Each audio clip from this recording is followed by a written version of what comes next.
Yo, my name is Alex. Thank you so much for clicking my video. Today I'm going to run through 5 mistakes I made in my first month DoorDashing. I'm making this video to help ensure other DoorDash beginners do not make the same mistakes I made. It would bring me immense joy if just one person learned from my hardships so they don't have to endure them as well. If you did find anything in this video helpful, I'd greatly appreciate it if you could like, subscribe, as I would love to continue creating honest and helpful content for free to all of you wonderful people. Please allow me to preface the rest of this video with a little bit of context about me and how I feel towards DoorDashing after completing my first month as a DoorDash driver. If you do not care and want to jump straight to my 5 mistakes, that's totally cool. Feel free to fast forward to the timestamp right here. So, I am a DoorDash driver part-time. I currently have a full-time job working for a software company in the healthcare field based out of Toronto, Canada. I have been working this full-time remote job for almost a year now and realized 2 things. I now have some extra time on my hands and I need more money. A solution that came to mind was DoorDash. And as a part-time gig, I honestly think DoorDash is amazing. Majority of my DoorDash shifts are actually graveyard shifts, but I'll still pull more an hour than I used to at any other part-time job I had in the past. On top of that, I can dash whenever I want. I can dash for as long as I want. I love driving. I love jamming out to tunes. And I feel like I'm a very customer-oriented person, as I have worked for a fair amount of jobs in the past that are very customer service based. I feel like dashing was a perfect fit for me, and it turned out I was right. If you want to DoorDash and meet the criteria to do so, do it. Whether it's part-time, full-time, whatever, get over any fear you have and move out of your comfort zone. You got this, and I promise you after your first shift, you will have absolutely nothing to worry about. So with that said, let me jump right into my first mistake I made in my first month dashing. And that was, of course, accepting all orders that came my way.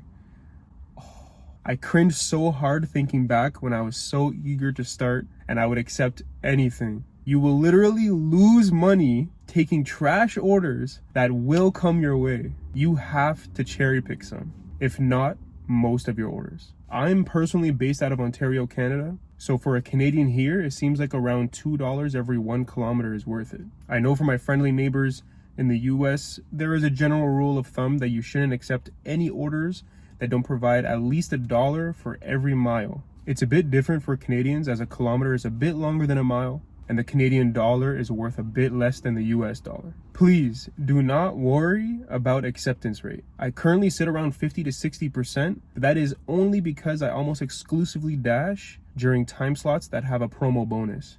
And that's actually a good segue into my second mistake. And that was actually dashing during times that did not have a promo bonus. A promo bonus is when DoorDash will pay out a few extra dollars per trip on top of the base pay. The reason why this is done is simply because they need more drivers on the road for that area at that specific time. It could be because it's very busy, such as dinner time, or because it's 3 a.m. in the morning, and even though a few orders come through, they still need someone on the road to fulfill those orders. When working during promo hours, more orders make more sense to accept because even without a tip, these orders can sometimes be lucrative.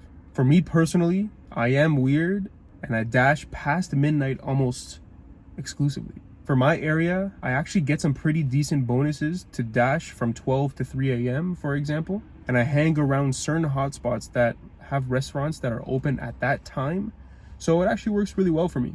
Speaking of my area, I know it very well, and that leads into my third mistake, which was dashing in areas I was not familiar with.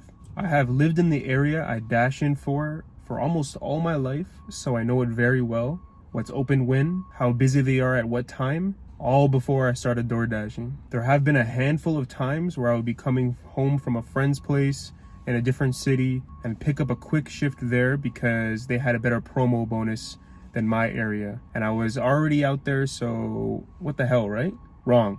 I have some blacklisted areas I will never go to in my area because they are notorious for taking forever to provide you your order because they're so damn busy. You do not have that information in another city. One time while dashing in another city, I accepted a half-decent McDonald's order. It took them 15 minutes over the pickup time to get me my order, and then right before they were about to hand me the order, they dropped it. And it contained 2 combos, so the drinks were everywhere. Another reason you don't want to dash outside of your area is because there will never be an order that will take you home. And what I mean by that is near the end of your dash, you'll ideally want to take an order that will somewhat take you near your home so you don't have to do any extra driving for no reason to make it back home. My fourth mistake is not paying attention to what's actually ordered before accepting the order. Sometimes orders can be massive, sometimes orders can be messy, sometimes orders can be extremely time sensitive. There can be a lot of fountain drinks that you and your car do not have the capacity for. There are many reasons why you should pay attention to the order itself before accepting the order. For example, one time I accepted an order to a convenience store, and on my way there, I received a top-up order, which is essentially where DoorDash provides you the opportunity to complete another order within a current order, which I accepted. Little did I know the convenience store order was for slushies and candy. I delivered juice. I delivered the customer juice. I delivered juice to the customer. The slushies melted almost completely before I arrived at the customer's place. As tragic as that sounds, I did not receive any complaints or negative rating because of what I'm going to mention next. The last mistake I made wasn't much of a mistake, but more of what I was missing out on. And that was trying my best to actually provide a positive customer experience. When I first started, I was somewhat overwhelmed and was only focusing on not screwing up the basics. Drive to the restaurant, pick up the food, safely drive to the customer, drop off the food, repeat. Shortly after, I started providing more of an experience to the customer. And what I basically mean by that is build a solid, positive communication channel between you and the customer. Yes, when you arrive at the restaurant, DoorDash will notify the customer. When you pick up the food, DoorDash will notify the customer. But will DoorDash notify the customer if the restaurant is extremely backed up and that their order will be delayed by an extra 5 to 10 minutes? No. Will DoorDash tell the customer to take care and have a good night? No. I promise you, messaging the customer with this information goes a long way.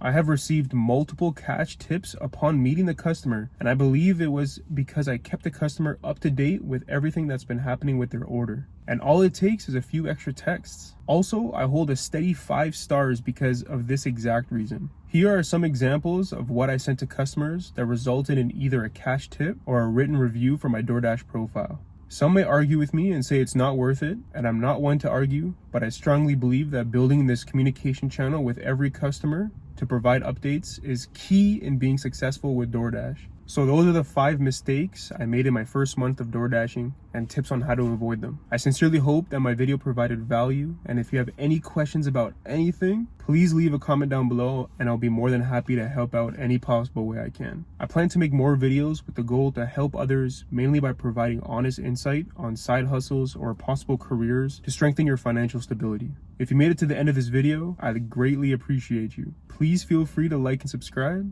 I'll see you in the next one. One love. Peace.